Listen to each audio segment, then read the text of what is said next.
परमेश्वर अपने एक सत्संग में कहते हैं कि सत्संग में बूटे साधु एक से एक अगाधु, नर उनकी शरणा लाग जिनकी झुकी तड़े न डाली। गुरुदेव भगवान इस वाणी के माध्यम से अपने भक्तों को आदेश दे रहे हैं कि सत्संग में बूटे साधु और एक से एक अगाधु, कि सत्संग में जो भगत भाई बहन आते हैं उनमें नए भी आते हैं और पुराने भी आते हैं, ज्ञानी भगत भी आते हैं, थोड़े बहुत नादान भगत भी आते हैं। तो जो नए भगत हैं उनको गुरुदेव भगवान आदेश दे रहे हैं कि नर उनकी शरणा लाग जिनकी झुकी तड़े न डाली, कि हे नई भगत आत्मा, तू जब सत्संग में आता है, संत समागम में आता है, साध संगति में आता है, तो उन भक्तों की शरण में ज्यादा रह, उनकी संगति ज्यादा कर जो पुराने भगत हैं।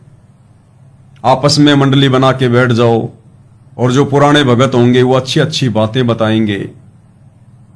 कोई अपने उन बीते हुए दिनों को तरोताजा करेगा कि सतगुरुदेव भगवान के मिलने से पहले, दास को उनकी शरण मिलने से पहले मैं कितना निर्धन था, कितना बीमार था, कितना अभाव में जीवन जी रहा था, कितने विकारों में जीवन जी रहा था, और जैसे ही मुझे गुरुदेव भगवान मिले, परमात्मा मिले, उसके बाद उन्होंने मेरा जीवन ही बदल दिया।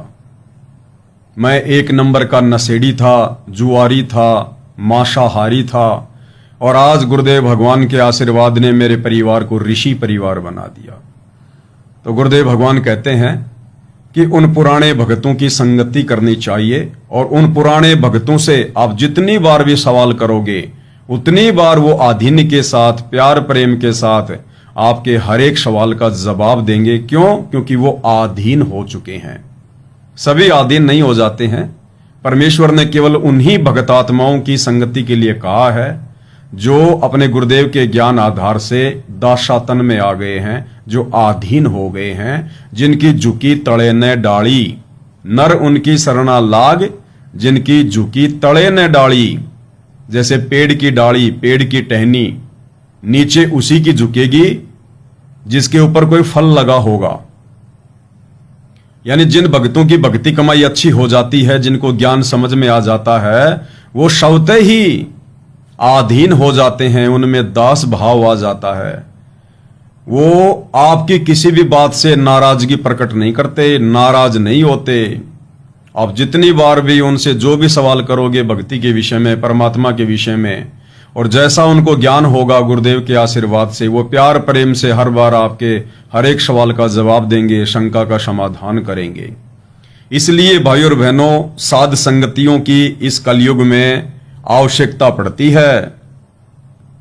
इसलिए गुरुदेव भगवान कह रहे हैं, आपको गुरुदेव भगवान के मुख कमल से सुनाते हैं ये वाणी, और इस वाणी का अर्थ गुरुदेव भगवान ने यही बताया है जो उनके बताए अनुसार दास ने आपको समझाया है।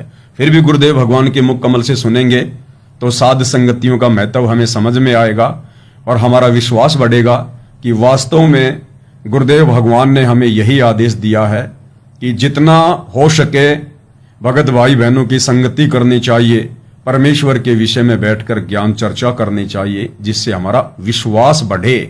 और आज वर्तमान में गुरुदेव की गैर हाजिरी में सत्सेवक भाई बहन वही कर रहे हैं। आज हमारे गुरुदेव भगवान अपने मिशन को लेकर हिसार जेल में बैठे हुए हैं, और उनकी गैर हाजिरी में उनके परिवार ने, उनके बेटा बेटी, भाई बंधु, रिश्तेदारों ने जितने भी सतलोक आश्रम खोल रखे हैं, आज उनमें साध संगतियां नहीं होती हैं, उनमें कोई ज्ञान चर्चा नहीं होती है, वहां बैठकर भगत भाई बहनों को दृढ़ता प्रदान नहीं करवाई जाती है। इसलिए हम सत्सेवक उन सतलोक आश्रमों में नहीं जाते हैं, और परमेश्वर ने हमें जो सबसे बड़ा जो ये प्लेटफॉर्म दिया है, सबसे बड़ी जो साध संगति दी है, ये सोशल मीडिया, फेसबुक, यूट्यूब, हम घर बैठे भाई बहन रोजाना साध संगति कर रहे हैं, ज्ञान चर्चा कर रहे हैं, अपने गुरुदेव भगवान की महिमा कर रहे हैं। तो आज से पहले तो सोशल मीडिया नहीं थी, क्योंकि ये जो वाणी है ये आदरणीय गरीबदास जी की है कि सत्संग में बूटे साधु एक से एक अगाधु, नर उनकी सरना लाग जिनकी झुकी तड़े न डाली। तो उस समय उन्होंने केवल सत्संगों में जाकर ही ज्ञान चर्चा के लिए कहा है, क्योंकि उस समय सोशल मीडिया नहीं थी, 250-300 साल पहले। लेकिन वर्तमान में हमने कहीं आने जाने की आवश्यकता नहीं है, विशेषकर साध संगति के लिए। हाँ, यदि हमारे गुरुदेव भगवान आश्रम में हों तो हम 1,00,000 बार जाएं, 1,000 बार जाएं, और आश्रम में जाएंगे तो परमात्मा की चर्चा ही करेंगे, वहां कोई राजनीति थोड़ी करेंगे। आश्रमों में जाकर फिर कोई परशुराम की जयंती मनाने थोड़ी जाएंगे। आश्रमों में जाकर फिर हम सिरसा में नकली कबीरपंथियों की जयंती मनाने थोड़ी ना जाएंगे। आश्रम में जाकर फिर हम भाई बहन वहां पर अचार थोड़ी ना डालेंगे, क्योंकि इन शतलोक आश्रमों में अचार डाला जाता है, अचार। इन्होंने जो ये अन्नपूर्णा मुहिम चला रखी है, इस मुहिम के तहत जो ये गांव गांव जाकर लोगों को जबरदस्ती मनमाना आचरण करते हुए जो राशन बांट रहे हैं, जिसकी कोई आवश्यकता नहीं है। ये लोग आश्रम में प्याज के ट्रक, आलू के ट्रक, मिर्ची के ट्रक मंगवाते हैं, और उसके बाद हरियाणा में धनाना आश्रम के आसपास जो भाई बहन हैं, बेचारे भोले भाले भगत भाई बहन, उनको गुरुजी का आदेश बताकर कोऑर्डिनेटरों के माध्यम से कि आश्रम में विशेष सेवा है, गुरुजी का आदेश है, बेचारे भोले भाले भगत भाई बहन आ जाते हैं। भाई क्या आदेश है परमात्मा का, ऐसी क्या सेवा है? और वहां आने के बाद पता चलता है कि ये जो प्याज का ढेर लग रहा है, आलू का ढेर लग रहा है, इनको साफ करो, सफाई करो इनकी, और इनको 2-2 किलो 5-5 किलो थैलियों में पैक करो, ये सेवा है। और मिर्ची का अचार डलवाया जा रहा है। आप देखते होंगे ना इनके वीडियो, अन्नपूर्णा मुहिम के। एक खाट के ऊपर रख देंगे ये 5 किलो आलू, 5 किलो प्याज, तेल, साबुन, दाल और एक अचार की थैली। पहले नहीं देते थे अचार, ये अब देने लग गए महीने भर से अचार। अचार के ऊपर स्टिकर लगा हुआ है, शतलोक आश्रम धनाना अन्नपूर्णा मुहिम।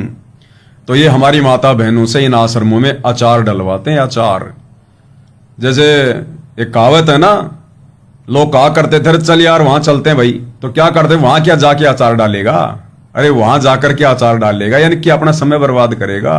तो वास्तव में इन लोगों ने अचार ही डलवाना शुरू कर दिया, कहावत को सिद्ध कर दिया इन्होंने।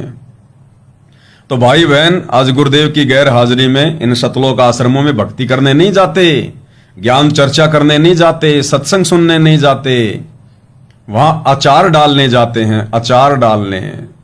अब बताओ, हम सत्सेवक कोई पागल थोड़ी हैं जो हम अचार डालने जाएंगे।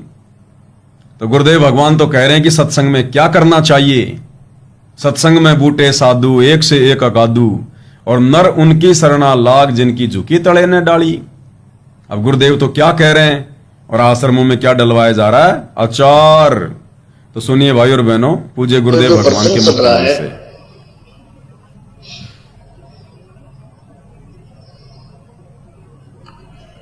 कि सत्संग में आपको इसलिए बुलाया जाता है, यहां पर पुराने भक्त भी होते हैं और बिल्कुल नए भक्त भी आते हैं। इसमें क्या है कि सत्संग में बूटे साधु, ये साधु मान संत भक्त, साधना करने वाले योगी सब साधु होते हैं। साधक है जिन्हें बुराई छोड़ दी, सीधा सीधा सीधा चालो सो साधु कहावे, सब बुराई त्याग के भक्ति मार्ग में बिल्कुल सीधा होकर चले सो साधु है, योगी है, भक्त है। तो कहते हैं सत्संग में अच्छे अच्छे भक्त होते हैं, एक से एक अच्छी आत्मा मिलेगी।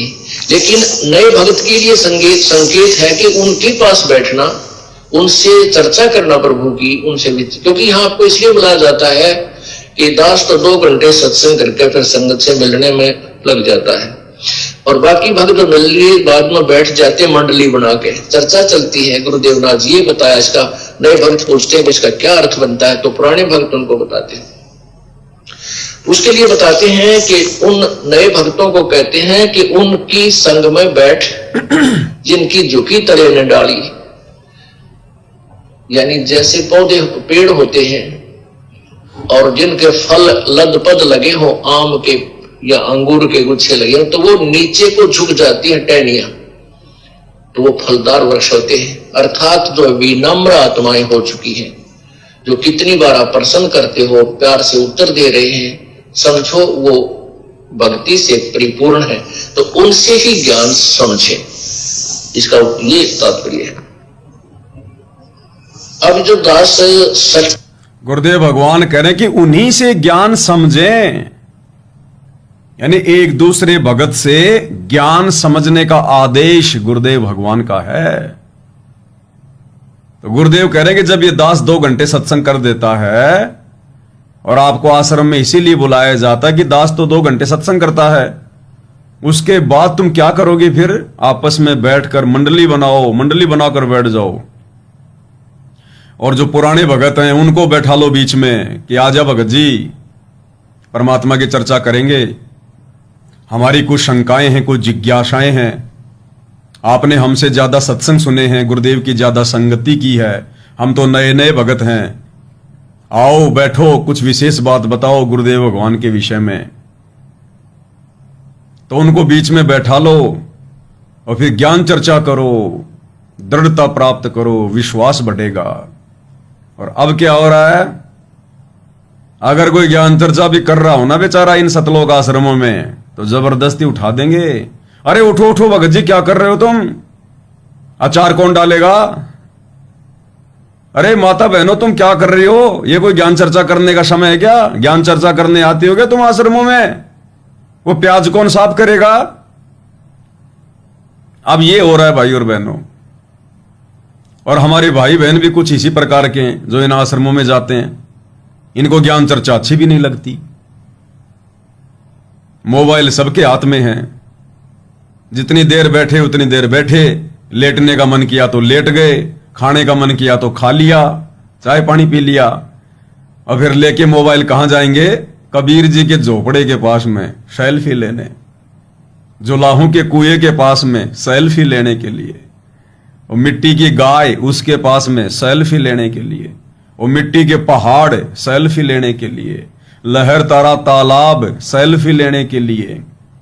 और फिर भी टाइम पास नहीं होता तो चलो रे भाई, वो प्रदर्शनी लगा रखी है ना, उसमें तरह तरह के चित्र लगा रखे हैं, मूर्तियां लगा रखी हैं, चलो प्रदर्शनी देख के आते हैं। फिर प्रदर्शनी देखने चले जाते हैं।